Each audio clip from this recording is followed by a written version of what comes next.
Welcome to run TV Telugu. నేను మీ ప్రణీత్. ఈ రోజు అయితే తెలుగు సినీ ఇండస్ట్రీ 4 దశాబ్దాల పాటు కొనసాగుతున్న కొన్ని వందల చిత్రాల్లో విభిన్న పాత్రలు పోషించిన కోట శ్రీనివాసరావు గారు ఈ లోకాన్ని విడిచి వెళ్ళిపోయారంటే చాలా బాధాకరమైన విషయం అండి.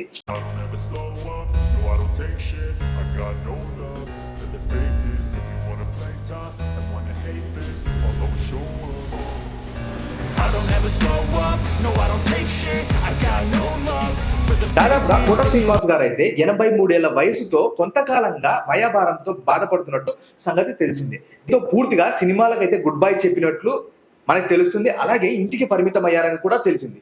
గత నెలలో సినీ నటుడు నిర్మాత మనకు తెలిసిందే బండ్ల గణేష్ గారు అయితే ఆయన ఇంటికి వెళ్ళి పరామర్శించడంతో కొన్ని ఫోటోలు అయితే నెట్టింట వైరల్ అయ్యాయి.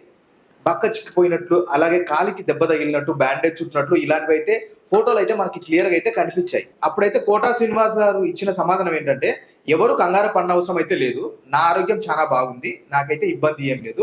అలా చెప్పిన వెంటనే ఒక నెల తర్వాతనే ఆయన కన్నుమూయడం అనేది అందరినీ దిగ్భ్రాంతికి వ్యక్తం చేస్తుంది.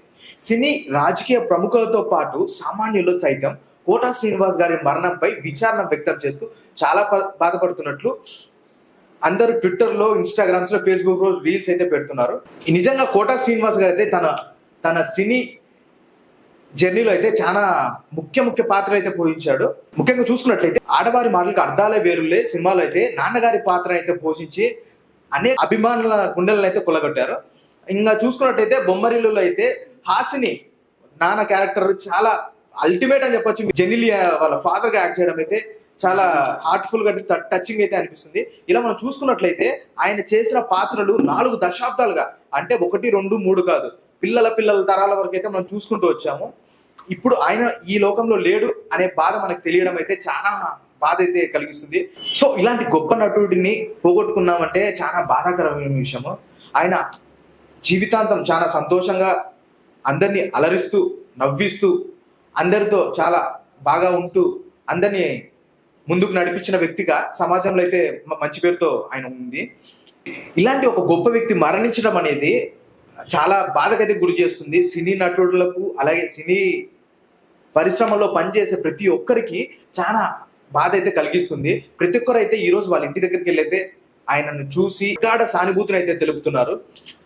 అలాగే తెలంగాణ సీఎం కూడా ప్రగాఢ సానుభూతి తెలిపినట్లయితే తెలుస్తుంది. భౌతికంగా కోట గారు మన మధ్య లేకపోయినా ఆయన పోషించిన విభిన్న పాత్రలు తెలుగు ప్రజల గుండెల్లో చిరస్థాయిగా ఉంటుంది. ఆయన ఆత్మకు శాంతి చేకూరాలని భగవంతుని ప్రార్థిస్తూ కుటుంబ సభ్యులకు ప్రగాఢ సానుభూతి తెలియజేస్తున్నాం. ఇలాంటి గొప్ప నటుడిని కోల్పోయినట్లు రన్ టీవీ ప్రేక్షకులు కూడా చాలా బాధపడుతున్నారు. అలాగే రన్ టీవీ టీం వారు కూడా చాలా బాధను వ్యక్తం చేస్తున్నాము. ఇట్లు మీ రన్ టీవీ తెలుగు టీం తరపున ధన్యవాదాలు.